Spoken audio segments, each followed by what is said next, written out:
The rise and fall of El Fantasma, the drug lord who came from nothing. Kindly subscribe if you are new to our channel. Let's begin. The humid air of Miami was thick with the scent of salt and gasoline when the body was discovered, wrapped in a blood-stained tarp. It bobbed near the edge of a secluded marina, the current threatening to drag it into the open sea. The victim, a local DEA informant, had been missing for weeks, but the brutality of the execution sent shockwaves through law enforcement. The name whispered in every backroom and safe house across the city. El Fantasma, the ghost. The crime scene was chilling. Detectives examined the body, noting the precision of the execution. A single bullet wound to the head, no defensive wounds, and the unmistakable signs of professional disposal.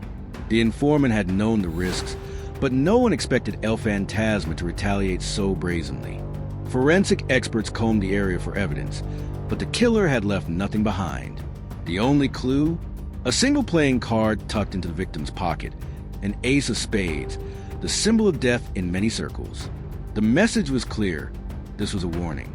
Law enforcement had underestimated the reach of El Fantasma, and now they were scrambling for answers. Over the next few weeks, the DEA intensified their investigation. Wiretap, surveillance, and informants provided bits and pieces of a much larger puzzle. Miami had seen its share of drug lords, but none operated with the ghost-like precision of Diego Morales. The city braced for the storm to come, unaware that El Fantasma had already set his next move in motion. Before he was a name that inspired terror, El Fantasma was just Diego Morales, a scrawny kid from Medellín who barely scraped by. Orphan at 13, he survived by running errands for the local cartel, carrying messages, delivering small packages, nothing that would make him a target. But Diego had an instinct for survival, and more importantly, an ability to remain unseen. Diego's childhood was marked by hardship. His mother had died from a stray bullet during a cartel shootout, and his father, a small-time dealer, had been executed for failing to pay his debts. Alone in the slums of Medellín, Diego learned quickly that trust was a luxury he couldn't afford. He spent his teenage years as a ghost in his own city, listening, observing, and waiting for his chance. His first big break came at 16 when he overheard a cartel lieutenant discussing a shipment route. Diego, armed with nothing but knowledge, sold that information to a rival faction. The money he made that night changed his life. By the time he turned 20, he had moved to Miami, slipping through cracks of immigration unnoticed.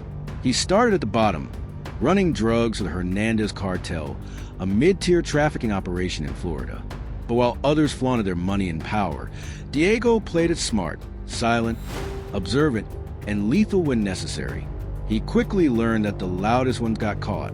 The ghosts, however, endured. His rise was slow but methodical.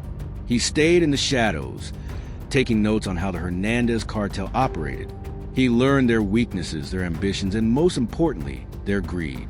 Within a few years, Diego was no longer just a runner. He was a strategist, a silent force moving the chess pieces behind the scenes. Diego's rise was almost supernatural.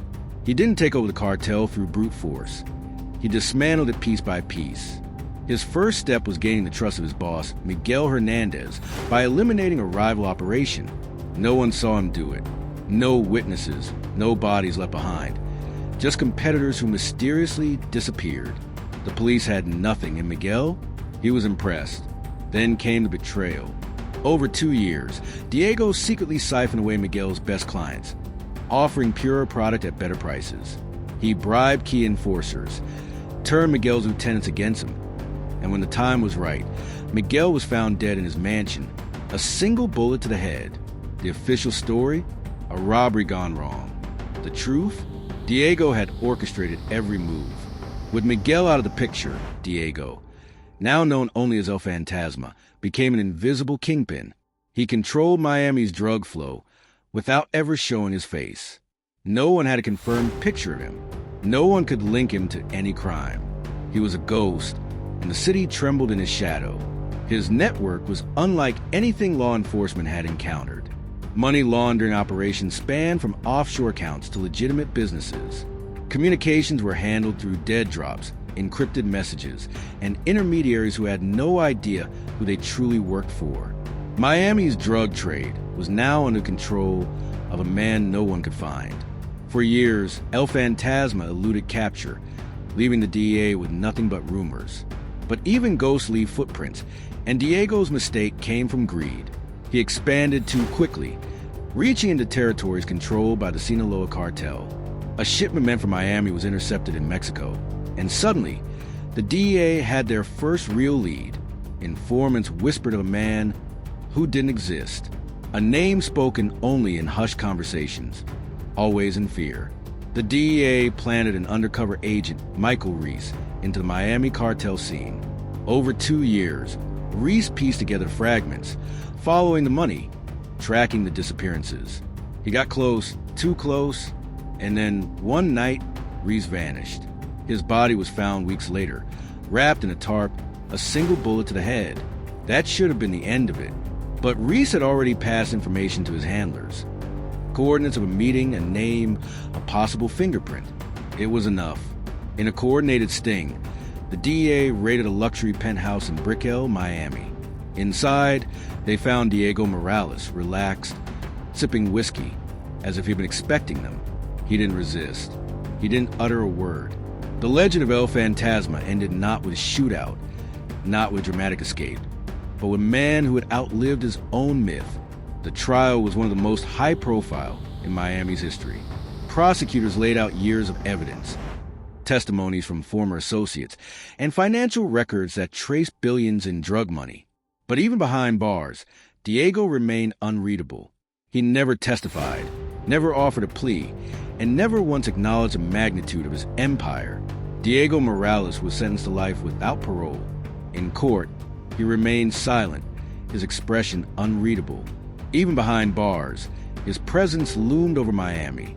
Witnesses vanished, evidence disappeared, and rumors swirled that he had operatives still loyal to him. To this day, no one knows exactly how much money he made or where most of it is hidden. The streets still whisper his name, and cartel enforcers still fear the shadow of El Fantasma, the drug lord who rose from nothing, ruled an empire in silence, and disappeared into the darkness. Each section expanded to include more detailed events, psychological insights, and additional layers of suspense.